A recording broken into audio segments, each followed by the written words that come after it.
fear has a nasty habit of getting in the way. It can hold you back from pursuing your dreams. It can convince you that you're not good enough. It can also stop you from doing the right thing, which is why fear doesn't mix particularly well with living a life of faith. C.S. Lewis cleverly suggested that when Christians become too focused on the afterlife, they become of no earthly use. It's as if some people misinterpret the commands of Jesus about living in the world, but not of the world.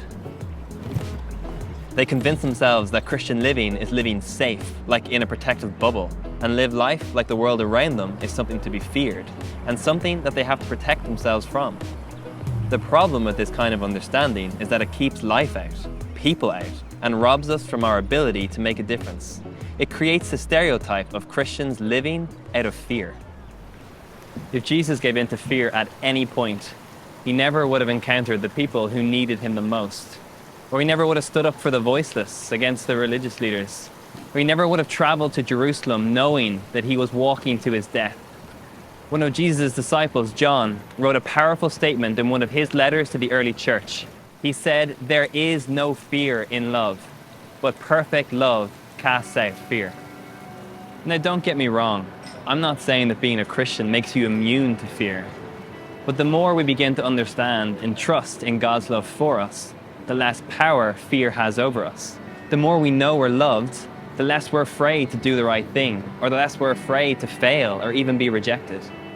I know from my own experience looking back, when I struggled to be loved, that's when I was the most insecure, when I worked to try and earn love, when I people pleased. But as I grew in the security of God's love for me is when I became more confident, less afraid, more myself.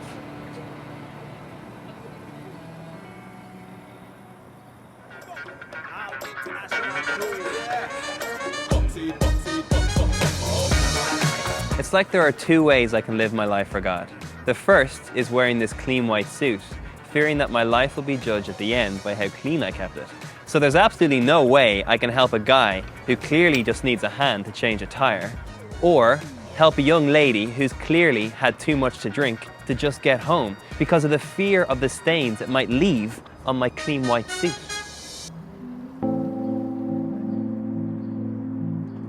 Or I can see my life as a light that is supposed to go to places where there is no light.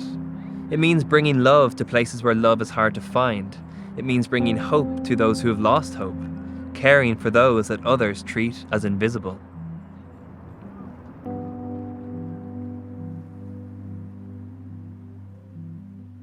Jesus, as he did best, told a parable that cut to the chase. It's often called the Good Samaritan. It's about a man who's walking on a road like this from Jerusalem to Jericho. As he's walking, he gets ambushed by bandits. They take everything that he has and pretty much leave him for dead on the side of the road. The first two people to encounter him are a priest and a Levite. They both have important roles in the Jewish temple. Rather than helping the man, they cross on the other side of the road, which is actually a joke on Jesus' part, because this road is well known as windy and narrow. There was no other side. The picture Jesus is painting is of these religious leaders either stepping over him or climbing around him. The reason they leave him there is because, as we discussed elsewhere, touching certain people like the sick, dead or dying would make one unclean and unable to enter the temple. In this story, living out their faith for them meant walking past the dying in order to stay clean and perform their religious duty. The next man to come along is the hero of the story. He is a Samaritan. Many Jews despised Samaritans because they did not live by the same religious rules.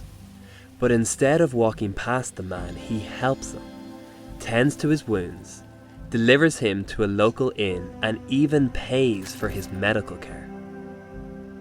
For the priest and the Levite, their fear of getting their religious observance wrong actually stops them from loving. And it's when Christians misunderstand the Bible or Jesus' teaching, that's when things get messy and people become selfish. For the Samaritan, love is just how he lives. It's parables like these that dismantle the negative Christian stereotypes. And they remind me what following Jesus is supposed to be about. To live, like really fully live, not defined by fear, but out of love for others.